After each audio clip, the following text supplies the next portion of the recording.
Okay, today's lecture number 14, we have series motor over here, and you have done this machine. Please turn this off, lights, so that it's visible a little.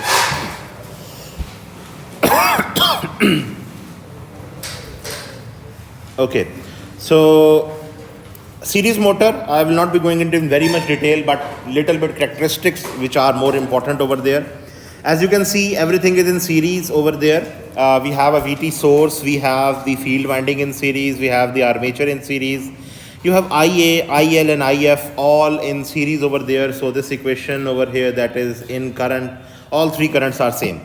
Now, one thing very important which may be asked in your performance evaluation or in your Viva in your lab, that can you replace, now listen this very carefully, you have an RF resistance with an LF inductance and this is named as F1, F2 in your lab. You have also one resistance called as LDRD, or in your lab you have been calling it as RSLS for obvious reasons because this is coming in series, and this is called as something as D1, D2. Now question over here comes on that if I connect this winding over here in series, what will happen? Will this machine run or not? Anji, why? Okay.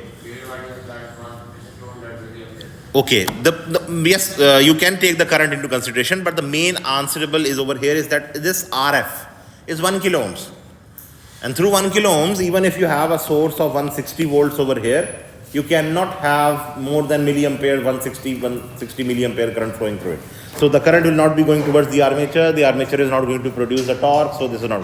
So technically this winding is going to be used always for series field winding, and this field winding is made through a thick wire with less number of turns. Remember, this is made with a thick wire with less number of turns, and this winding F1, F2 is made with a thin wire with large number of turns. So if you calculate NF over here and maybe NS or ND over there, there will be a considerable difference over there. Now still we don't know what is the NF and FD from the machines because we have not opened that machines over there for any overhaul. But technically yes, this NF will always be larger than this NS or ND over there. Now coming back to our series motor over there, the KVL equation can be written from this VT side. So I have highlighted this portion over there.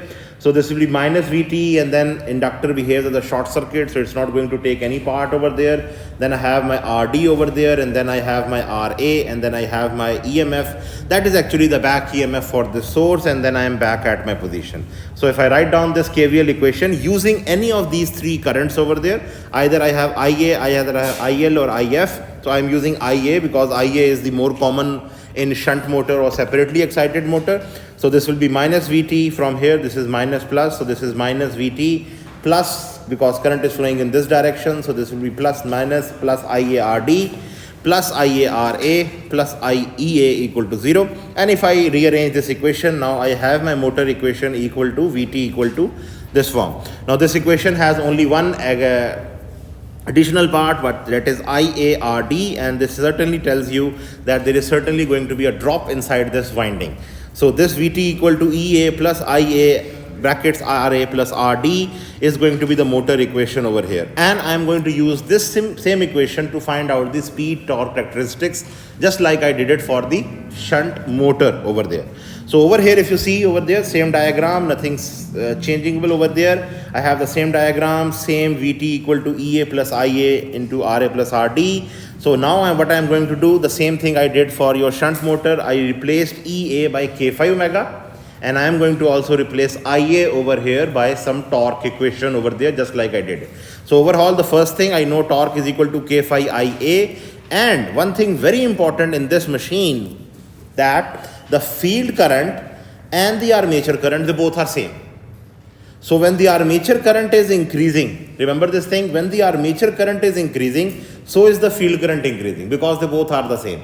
So overall, I can say for this machine that flux phi, which is being produced by the series field winding, is equal to CIA.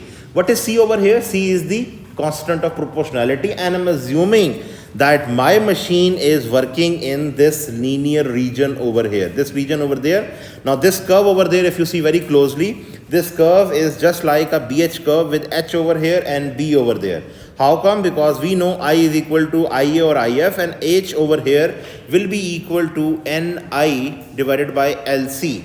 N and LC, they are constant, so this means technically I have I over there on the x-axis, and since I have B flux phi over there, flux phi would be equal to B by, B into A, so this will be equal to B into A. So this means technically area is constant, so I have flux phi over there. So what this means over there, that flux phi is equal to CIA. C is the constant of proportionality, or actually the slope in this linear region. So I am assuming in the linear region, so flux phi is equal to CIA. But yes, if I will move in the saturation region, then this constant of proportionality will be smaller. C will be having a very smaller value. But in the very start, this linear region, I will be having C over there. Now in this C over there, if I put this flux phi equal to over here, what this gives me? Torque is equal to K C IA square. Now this is giving me a very important parameter for series motor, that K is a constant of proportionality coming on from the machine constant. C is a material specific constant over there that is coming on from this linear region over there. And the last term is square. So what this equation is telling me? This equation is telling me that my torque induced is proportional to IA square. What this means, that my series motor is going to produce a large amount of torque, because previously your torque was equal to K phi IA. Phi was constant in a shunt motor because that was being parallel across the supply. So torque was only proportional to IA. Here this is proportional to IA square. So over here in this motor, I am going to get a very, very high torque from this machine. So the torque is going to be very large. And the motor which I showed you in your class, I guess I still have that one over here in my bag maybe. This same machine over here. This machine is, I told you at that time that this is a series motor or a universal motor. Now this, I told you this was a vacuum cleaner motor when it was actually intact and it can be used, but it was a 110 volts but damaged due to 220 volt. So this was a series motor, and I told you series motor has this capability that you can run this machine even if you connect it over here with a AC source over there. Why? How you can do it? Because in AC supply, when the current is positive, the current will be flowing like this, and when the current will be negative, it will be flowing opposite over there. So the direction of field current and the direction of armature current will simultaneously change over there. So the machine is going to produce a unidirectional torque over there. So this machine is capable of running at an AC supply as well. The only problem this machine creates when working at an AC supply, because in DC analysis, we assumed that inductance was behaving as a short circuit. When I have an AC source over here, then what happens, this inductance will be having some reactance. Similarly this one, and similarly there will be some reactance of the armature also. So there will be more LDI by DT effect coming into play for a AC machine or AC supply. So this series motor, because of this particular reason, is being used for a lot amount of applications. So if I write down this applications for series motor, first of all, this is a universal motor over here, and this universal motor means that you can run this one at AC also and DC also. When I'm talking about applications, very simply, this is used in your kitchen for juicers or blenders over there. Then it is also used for your drill machines. Then you can also use it for your vacuum cleaners. So wherever you have a large torque demand, you are using this series motor as a universal motor in your appliances over there. So any drill machine, any vacuum cleaner, juicers, blenders, or even any mixer anywhere in your kitchen, they are always using this universal motor, or actually a series motor, because it has the capability to run at AC also and at DC also. Now coming back to over here, the formula which we are driving over there. Now since we have got torque equal to KCIA square, this IA from this equation comes out to be equal to torque induced divided by Kc. So I have now torque induced, IA equal to this value. So I can now put this equation in this IA over there. So I have called this one as equation B. Now another form of this equation, since I now need to replace this flux phi, which will be coming in because when I will replace EA by K phi omega. So over here, since also I know phi is equal to CIA, C again the constant of proportionality. So I have IA equal to phi by C. So I can replace this flux phi inside this torque equation over there. So I have torque equal to K phi IA equal to K phi square by C. So overall, if I want to now find out phi in terms of the other constants, I have phi equal to this under root over here C by K, and in the under root I have again also torque induced. So what I have got now, I have two equations. One is IA in terms of torque and some constants, and I have for flux phi also in terms of torque and some constant. So what this means over there, I can now put this equation number C and equation number B in this relation after putting EA equal to K phi omega. So this means when I put EA equal to K phi omega, and now I have these two relations, one is for the flux phi, one is for IA. So what I get, Vt equal to K phi omega plus IA, replacing this one by torque induced by Kc, Ra plus Rd, and also replacing this flux phi over here in this equation. So I have Vt equal to this K, and K will be cancelled because this is coming as a whole, this is coming as an under root. So this will be equal to, after rearranging this one for speed on the left hand side, I will have now the final equation omega equal to Vt divided by under root Kc under root torque induced minus Ra plus Rd divided by Kc. Now this equation is very different from the one we got for the shunt motor, and this is easily telling you that this term, the second term, is constant. Why constant? Because Ra and Rd, they are machine constants, K is also machine constant, and C is constant if you are in the linear region. You are not going in the non-linear region, then certainly. So this is just going to be subtracted from whatever you are getting. The only thing important is from the first term, this can easily tell you that your omega or speed is directly proportional to Vt. So you can increase your applied voltage and you can get a more speed. The second thing which is important over there, that your torque induced is inversely proportional to your speed over there. So omega is proportional to your torque induced over there. So you have got this speed relation. Now if you want to draw this one on a speed torque curve, what it will look like? G. Any ideas? I have this one as a constant. This is just being subtracted. It's a constant value, nothing changing over there. How I will represent this omega equal to Vt? Vt is supposedly a constant also value. I have this one as under root. This is also constant. This is also constant. So I have two quantities inversely proportional to each other. So this will be something like an asymptote like this over there. This asymptote, now what you are doing in the lab is very important. You are never plotting this whole curve. Why? Because you are only plotting somewhat in this region over there. So over here like this, because we are not allowing you in the lab to go beyond some certain threshold for the series motor. Why? Because if your series motor is run at a zero torque, listen to this very carefully. If your series motor is run at a zero torque, which means that the load on the machine is zero, the speed will go infinity. Theoretically it is possible. So practically for that, when it will try to go towards infinite speed, this infinite speed will have to have infinite amount of current and it will burn the winding. But in the lab, you have always a series motor coupled with another generator over there. So that generator is actually, even if it is not working or connected, it's still acting as some mass connected on the shaft over there. So practically not very much possible that you can achieve this infinite speed at your lab, but still you will be something near about this value if you are having something a very low torque added over there. So this machine gives you this characteristics over there. You can see very carefully over there that at this point when the machine is starting from rest, आपके पास एक juicer blender है kitchen के अंदर, you have to supposedly crush some nuts or some anything hard over there, you put it over there, it's at standstill. So when it is going to start that machine is going to produce a lot amount of torque, and that torque will be equal to this value because at this point omega is equal to 0. When it will start crushing, then your speed is going to increase, and since the whatever object we have put in that juicer or blender, that has crushed itself, so the load demand has also decreased. So somewhere approximately at this point, your machine will be now working at this steady state point over there.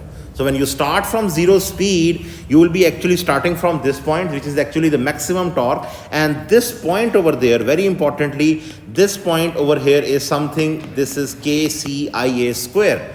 You are getting a very high amount of IA at that time. Now, can anyone tell me why I will be getting a very high amount of IA in the machine at starting? G. Can anyone tell me why I would be getting a very high amount of IA at starting? Back EMF would be 0, because when the machine is starting from rest, this EA we know is equal to K phi omega. Now when you are starting from rest, your omega is equal to 0, so your EA becomes equal to 0. So this current over here, which is IA, this IA would be equal to just equal to VT minus EA, and I will be having RA plus RD in the denominator. Now this term over here is totally vanished by, because EA is 0. So I will be only having VT divided by RA plus RD. Now plug in some values which you are getting from your lab over there. You have IA, you are supposedly applying 160 volts. You have RA of 8 ohms. RD कितनी है जी को बताएगा मुझे lab की? 0.8. So this is 0.8. Now you can easily get on approximately. This is IA of approximately. I'm not having the calculator. So this is approximately 20 amperes current. Now you may argue at this point कि जी आपकी winding ही 3.5 ampere है, but this is going to be just a transient at that time.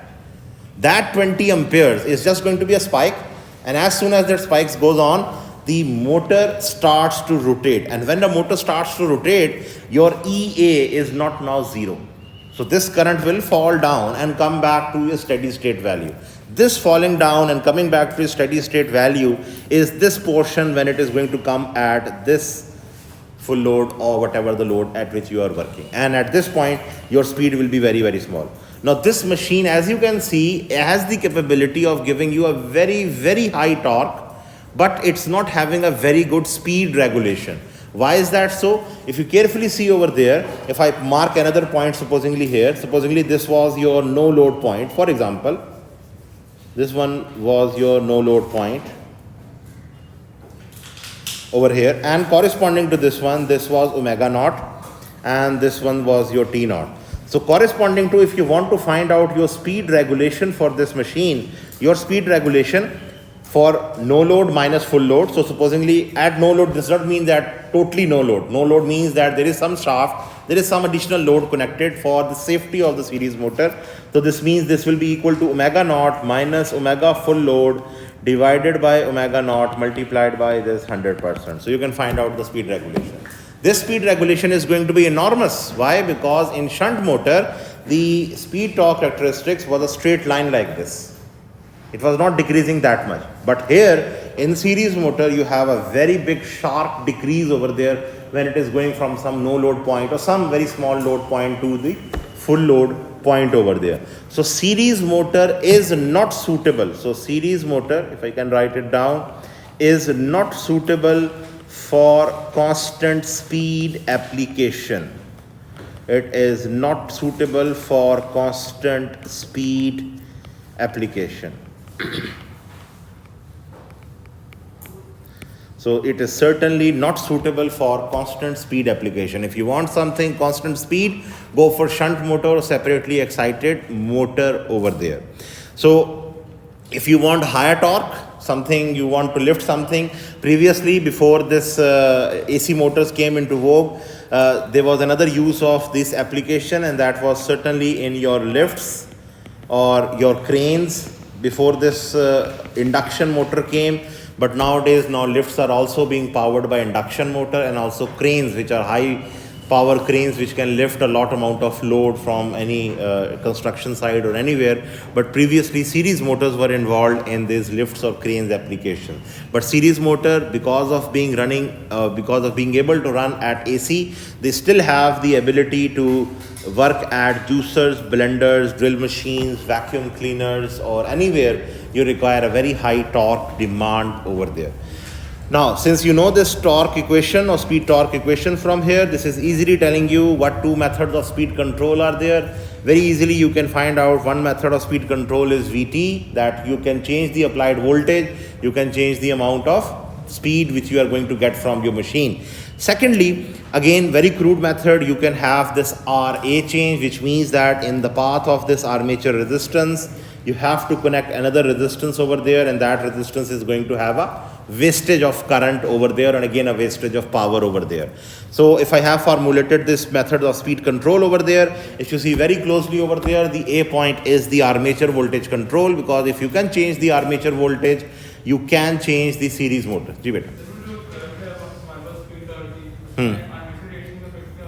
Armature reaction effect will be again the same thing. IF decrease, you are going to. But here when the load is going to decrease, IA is increasing also, and IF is also increasing. So that effect depends upon how the NF and armature reaction effect is going to happen.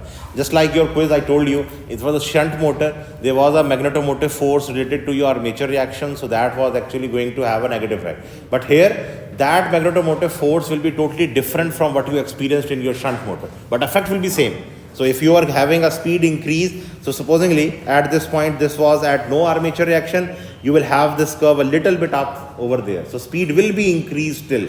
Armature reaction will have the same effect. So field current is again still going to be proportional to or inversely proportional to N over there. So armature reaction will have the same effect on the series motor.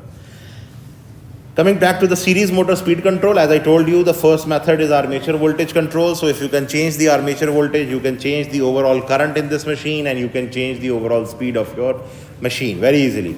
Second one, inserting a resistance in series of the armature. So when you have connected a series resistance, this is again the crudest method of the speed control, because when you are adding another resistance, you are actually wasting a lot of power across this resistance. And I told you, if you don't have a very power efficient industry, then you can use this method for easy method speed control, but you will be having a lot amount of power billing in front of you.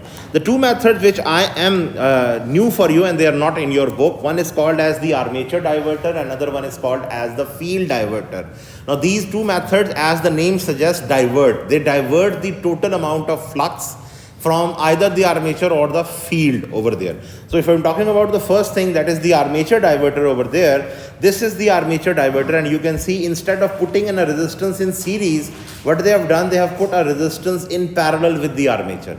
What it will do, whatever current is flowing over there, that is supposedly IF, but here the IA current will be smaller than IF, and another portion will be flowing over there. But yes, this R resistance should be comparable to this RA, and it should be able to withstand that voltage whatever is being applied on that one.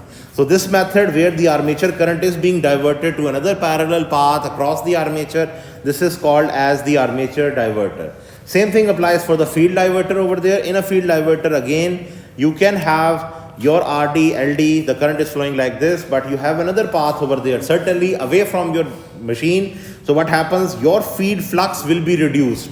So you are going to get the same effect of armature reaction that you wanted actually now. So by changing your field current, that is the effective field current, some of the field current is flowing over here, you can call it IF dash. So now you have only IF over there. So this IF is going to be certainly small, and your flux will be reduced, and your speed will be a little bit increased over there. But series motor, as I told you, it's not used for speed constant applications. It is always used to lift something. Supposedly they were used in cranes or lifts. Why? You had to actually start a machine from rest, and it was having a huge amount of torque. So you only wanted to lift it to some speed and then stop it over there. You don't have a constant speed application. So this armature diverter and field diverter applications, they are not that much in vogue as the first two, that is the armature voltage control and inserting a scissors. resistor in series. The last one is the series of parallel combination of field coils. Now instead of one field coil inside your series machine, if you can see very closely, I will just talk about this first one over here. You can see how many there are. There are like 4 field coils. Now question over here is it that if you have 4 field coils, you have to be very, very careful in the connection of their dots. This is very important. Why? Because if you have connected them in parallel, okay, you have connected them in parallel, they will be having some current. So their dots, this dot, this dot, this dot and this dot, all of them should have the current entering in these dots. If somehow you connect them wrong, what will happen? If there are like 4 windings over there, 3 of them are producing the flux in one direction, the 4th one is producing in the negative, so it will be cancelling it. So this is very important. So this method of speed control, that is a series of parallel combination of field coils, you have to take into consideration which dot connection which you are connecting over there. This is a parallel field winding, and certainly this parallel field winding is going to actually make more field current. Why? Because you are effectively reducing the field resistance over there. So even if one field resistance was approximately something 1 ohms, so when you have divided it in 4, you have the equivalent field resistance of approximately just 0.25 ohms over there. So practically the current is going to be. Now the advantage of having 4 field coil is this, that if you want to reduce the amount of flux being produced, you only connect 3 of them. You want to have more reduction, connect only 2 of them. You want even more or less flux, you can only connect 1 of them.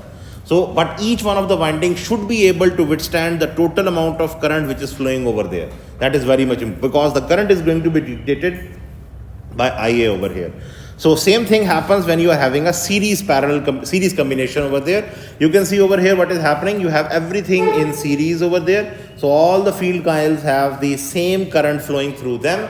So all the field coils are connected in series. But again, very importantly, your dot convention should be followed. So if there was a dot over here, this means that the current was actually entering this dot in the next winding. Very importantly, the dot should be here, because here at this point, current will be entering like this. So in the dot, the current should be entering. And similarly, if you are going to have a dot here, because you are going to have a current entering this point over there, and similarly here this will be a current entering in this point. So whenever there is going to be a diagram like this made, please do mention the dots of your machine, that or dots of your field coil, so that the field windings, they have the cumulative action, which means that the flux of all the windings, they are added together. It is not like this that one is producing a north on the other side, the other one is producing the north on the other side. They will effectively cancel their effect over there. So these are like 4 or 5 different methods of speed control of series motor, but the most important one, as I told you, is the first armature voltage control, because in series motor, as I told you, the constant speed application is never used. It's always used for a high torque demand, and it is used in your juicers, even in your hair dryers they are used because of the high torque, so that it can give the element a high airflow over there. So speed control of series motor. The last machine which I am discussing over here, if I can draw this one over here. Any questions with the series motor, ji? So when I'm talking about the series motor, the first motor that comes into mind, the next one, is the compound motor. Now compound motor, practically not now used, but it has a very good advantage over there. That advantage is this, that it is going to give you the added qualities of a shunt motor and a series motor. What was the quality of a shunt motor? Constant speed. What was the quality of a series motor? High torque. So in compound motor, as the word suggests, it's going to be a compound of both machines over there. It's going to give you some portion of the better portion of the series, some better portion of the shunt. But before I go on to what it is going to look like, there are 2 types of compound motor, and I hope Mr. Ina must have talked about this one. There are 2 types of compound motor. One is called as the long shunt compound motor.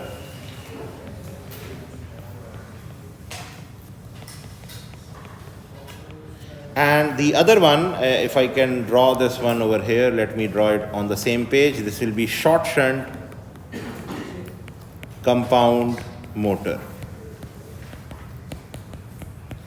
Now what is the difference in these two? Actually, I wanted to draw this diagram here in front of you. Now as the name suggests, long shunt, this means in this machine, I am going to have 2 field windings.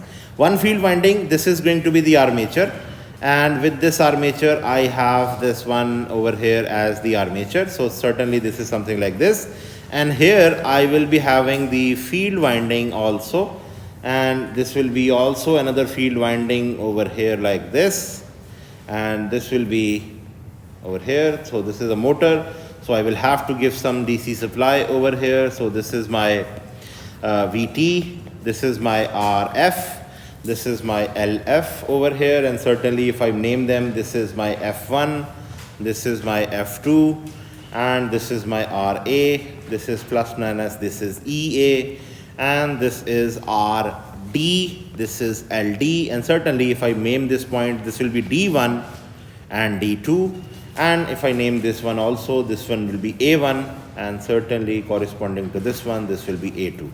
So what this means over there, the total load current which is going to flow, this will be IL, this current will be certainly equal to IF, and this current will be equal to IA. Now if you see very closely what is done over there, the field windings, they are two now. One is having the armature current in series, one is having the field current parallel to the source over there. Now if I draw this same diagram, let me take this diagram same and use the same diagram over here. Let me, I want to, okay, it's okay. Now what I'm going to do over here, instead of adding this series field winding here,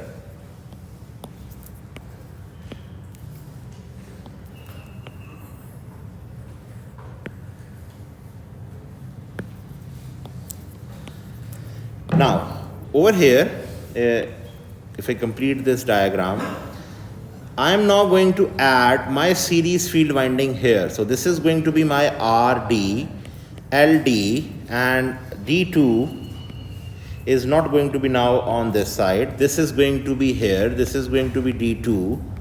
This is going to be D1. And if I cut these over here in this way. G, can anyone spot the difference in these two? This is certainly VT. G. The D1 winding or the series field winding, you can call it RS also, as you are using in your lab or whatever. The book one is using RS or LS, is totally up to you. Now if you see very closely in this one, the only difference in this is this, that this winding comes in the armature series and it is only taking the armature current. Here this winding is coming in the load, so the current which is flowing over here is going to be IL. So what happens over there, there is going to be a little difference over there. The field winding current is dependent upon the voltage which is coming at this point and this point. Why? Because there is going to be certainly some drop over there because of the field winding current over there.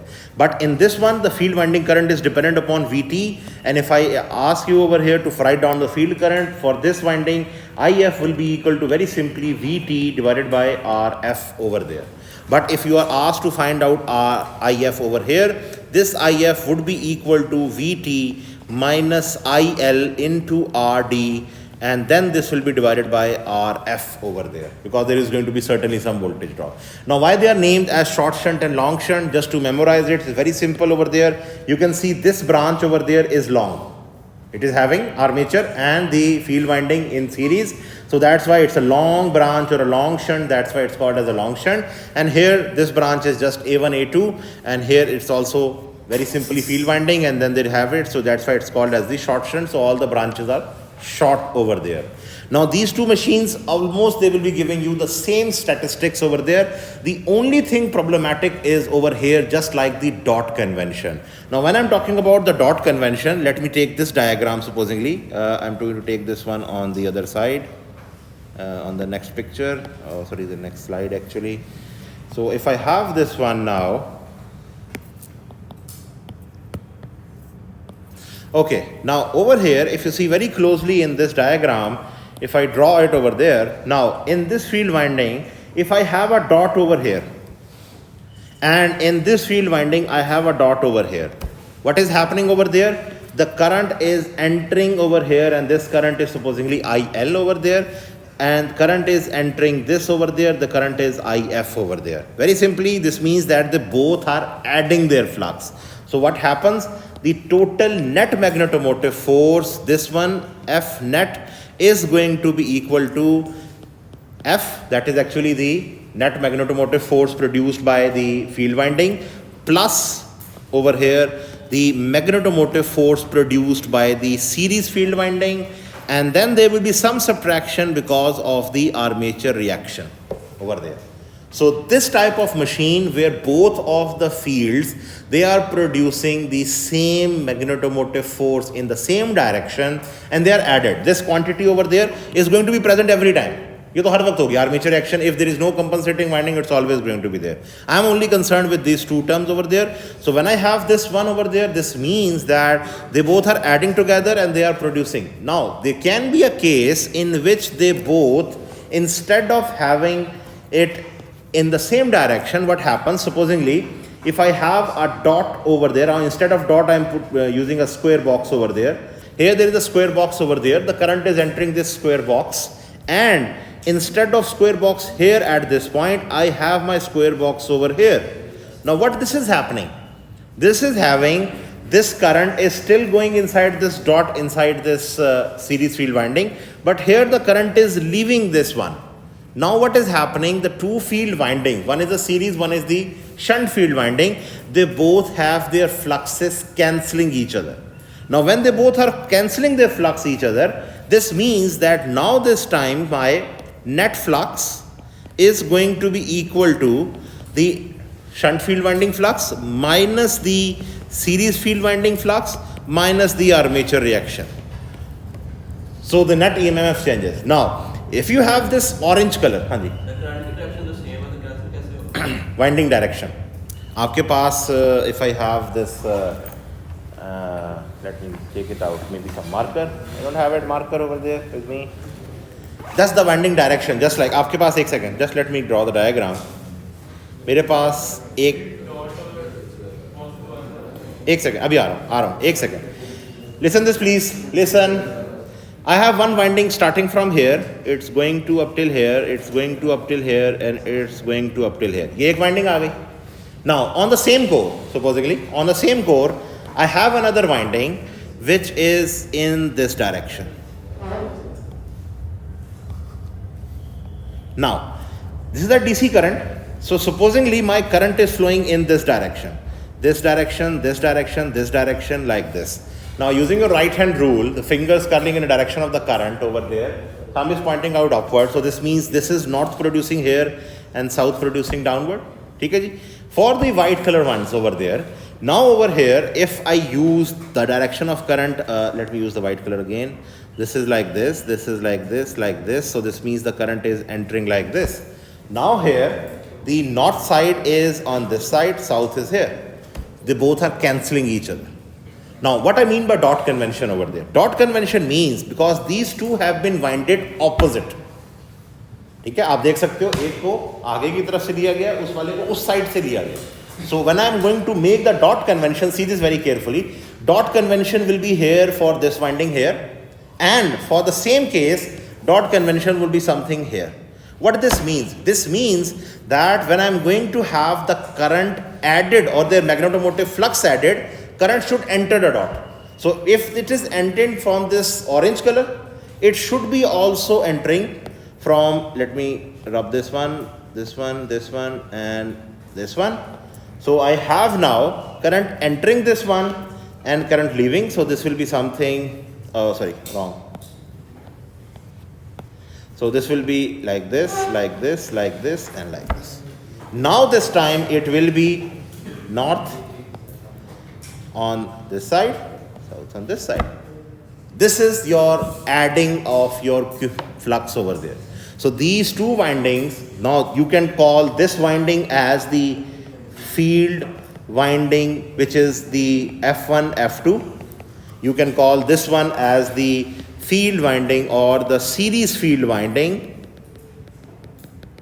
which is D1, D2. And this is the same dot convention. Now, if you have this orange and orange, the current is entering. But if you have the dot convention with this one over there, this one, the box over there, and this box, they both are opposite. So what happens over there, this machine, please no talking at the back, this machine where they both are adding together, this machine is going to be called as the cumulatively compounded motor.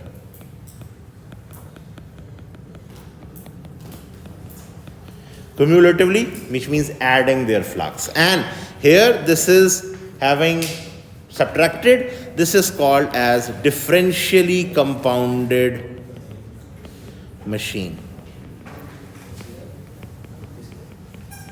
So this is your differentially compounded motor over there. Now, one thing very important. Listen this very carefully the next 5-10 minutes because they have a lot amount of short questions coming from this article. When you have a cumulatively compounded machine, okay, both fluxes are adding together, no issues in that. Because when you are going to draw the speed torque characteristics, I'm not going to draw the speed torque equation over there because it's irrelevant over there. But when I'm talking about a cumulatively compounded machine, this means that I will have what I have in a series machine. I know my series machine is going to have something like this, and if I have the shunt machine is giving me something specifications like this. So my cumulatively compounded machine, as I told you, this one was for your shunt, this one was for your series. So what happens over here, your overall the compound machine is going to be giving you something, a mixture. So it's going to give you a more full load, more starting torque over there. So it is going to be something starting from here.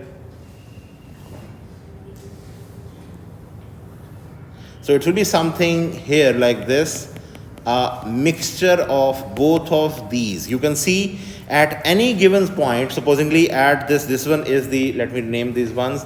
These are the torques over there. These one are the speed. So corresponding to this much torque, please see this one, this much torque, you have in series motor this much speed. But the same thing, if you are doing it in shunt, you get this much speed over there. So they both have. But at this much value of torque, you can get this much of speed from your compound machine. But again, this one is for cumulatively compounded machine over here.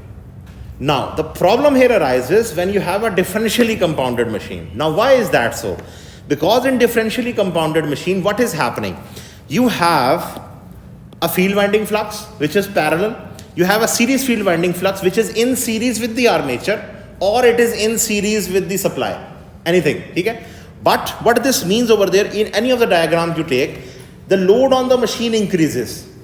Listen to this very carefully. The load on the machine increases. What will increase? IA will increase. When IA will increase, your series field winding flux will increase. The shunt field winding flux is constant. I'm again repeating. In this particular diagram, if you see very closely, your applied voltage is constant. Nothing has changed, supposedly.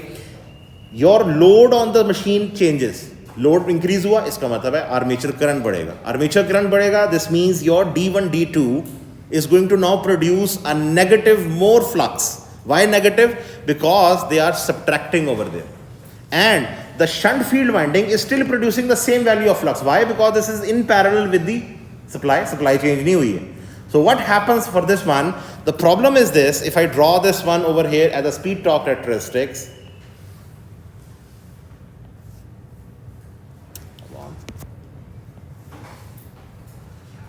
so over here, if I have the speed over there and torque over this, if supposedly your machine was working at this point, now at this point, your machine was having this much torque on it. Okay? At this point, I wanted to increase the load. Increasing the load means increasing the torque. So what happens by increasing the torque? The IA current increased, this flux increased, this was subtracting from this flux, and what happens because of this, since this is subtracting from this flux, this is already there, this is certainly also there, so the net flux is decreasing down. Net flux decreasing down means IF is proportional to 1 by n. So overall flux is decreasing, your speed will increase. So what will happen over here in this one, your speed will increase a little. Now when the speed will increase, now see, listen this very carefully. When the speed will increase, this means the load on the machine is going to be more now. हम आमतौर पे अभी तक machines में क्या कर रहे थे कि आपके पास whenever there was a load increase, torque बढ़ता था, स्पीड कम होती थी. आप गाड़ी को जब फर्स्ट गियर में चला रहे हो, even if you are on automatic car में भी, and you are going on a hill side, your car has to put more load, उसकी स्पीड कम हो जाती है, टॉर्क ज़्यादा अप्लाई कर रहा होता है. लेकिन यहाँ क्या हो रहा है, यहाँ this machine is giving you, आपने लोड बढ़ाया लेकिन आपका फ्लक्स कम हो गया. When the flux has reduced, your speed is increasing. Now load P is equal to torque omega. आपकी स्पीड भी बढ़ रही है, टॉर्क भी बढ़ रहा है. So what this means, P is more. दोनों चीजें बढ़ रही हैं. So what happens, P more हो गया, और ज्यादा हो गया. इसका मतलब यह है कि what happens at this point, again your IA increases more, again this increases your series field winding flux. So a little bit increase, and what has happened, this has gone haywire and it is increasing step by step, and the net flux is decreasing down. So even if you started your machine at this point over there, a point will come, then this will go up and go towards infinity. And infinity speed, since it's not possible, it will actually burn down the motor. This condition of having this characteristics is called as run-away condition for the motor. But it happens only in differentially compounded motor. Differentially compounded motor, machine is supposedly working. अभी मैंने बात नहीं है कि ये machine start कैसे होगी, ये एक और बहुत बड़ा प्रॉब्लम है, अभी मैं बात करता हूँ उसके ऊपर. Machine supposedly was working at this point over there, at this particular point. Let me mark this one as yellow. Machine stable काम कर रही थी, no issues on that. आपने लोड बढ़ाया, लोड बढ़ाने की वजह से IA बढ़ा, IA increased, the series field winding, this value increased, subtracting more value from magnetomotive force F, net flux decreases. Net flux decrease means speed is going to be more. Now when speed is going to be more, this increases. An increase in speed, increase in torque also means more power. More power कहाँ से आनी है, armature से आनी है. Armature current more increase, it goes on to an unstable condition and it run the ways. Motor खुद चल के नहीं भाग गई है, but it's going on. जो सोर्स दे रहा है, क्या दे रहा है, जो सोर्स प्रोवाइड कर रहा है, हाँ, तो इससे सोर्स के ऊपर आएगा. फ्यूज आपका नहीं होगा तो source will be burned also. Now अभी मैंने इस कंडीशन के अंदर आई डिड वन थिंग कि जी मोटर स्टार्ट हो चुकी थी और वो यहाँ तक काम कर रही थी. इस मशीन को स्टार्ट करना इटसेल्फ एक बहुत बड़ा प्रॉब्लम है. It's very difficult to start this machine even from rest. Why? Answer lies in the diagram. If you see very closely over there, what is happening? When the machine is starting from rest, EA क्या होगा? It will be equal to 0. EA is going to be 0. So when the machine is going to supply the current, field winding के अंदर current will be constant, VT divided by RF. But the current which will be flowing inside IA, the armature, will be huge. Just like the previous case, 20 ampere, 30 ampere. So what this means, when the machine is starting from rest, the series field winding flux is so much large that this equation, this value is so much large that this net flux will become negative. Which means you wanted the machine to have north pole over here, south pole over here. But because of machine starting from rest, you are getting a south pole over here and north pole over there. So we wanted the machine to move in this anti-clockwise or for your clockwise direction, but it will start to move in the anti-clockwise. Now, when it will start to move in the anti-clockwise, listen this very carefully. When it will start to move in the anti-clockwise direction, your EA will increase. Machine move karna shuru kar rahi hai. EA will increase. Your series flux would be reduced. So what will happen? This value which became negative will now become positive. So what will happen? The machine started to move in the negative direction, but उसको पता चला नहीं जी अब positive हो गया, उल्टी तरफ direction move करी. ये this starting of this vibration, this severe vibration will cause the machine to burn itself. वो मूव ही नहीं कर, कभी इधर जा रही है कभी इधर जा रही है. It will give you in your eye view, it will be vibrating severely और machine burn out हो जाएगी. It will not be workable. So whenever you want to start this machine, the only way is this: you take a very thick solid wire and short out the series field winding, so that the series field winding does not produce any flux in the starting. This machine has the best advantage. If you see very closely over there, this machine, if it is differentially compounded, it can work in this runaway condition. So if you have a constant load, even if there is a slight vibration, this can still work at a constant speed. But practically, differentially compounded machines rarely used, but if you want to have a constant load, then you can use it. So that's why you must be wondering कि आपके पास lab के अंदर we have a compound motor over there which has F1, F2, which has A1, A2 and also D1, D2. But we don't ask you people to actually connect a compound motor in any of the experiment. Reason, because if you connect it wrong with dot conventions opposite, you are actually going to burn down that machine. You have all the experiments for shunt bhi hai aapke paas, you have separately excited, you have series motor, generators and all kind, but you are never asked to run a compound machine. The only reason, if you connect it as differentially compounded, it will burn down. Okay? I hope you have got this. This is a very, very important thing. This condition of runaway, and if you want to start this differentially compounded, you have to short out this RD, LD, or even if you are talking about this short shunt, you have to even do this shorting over here. But this is only for the starting.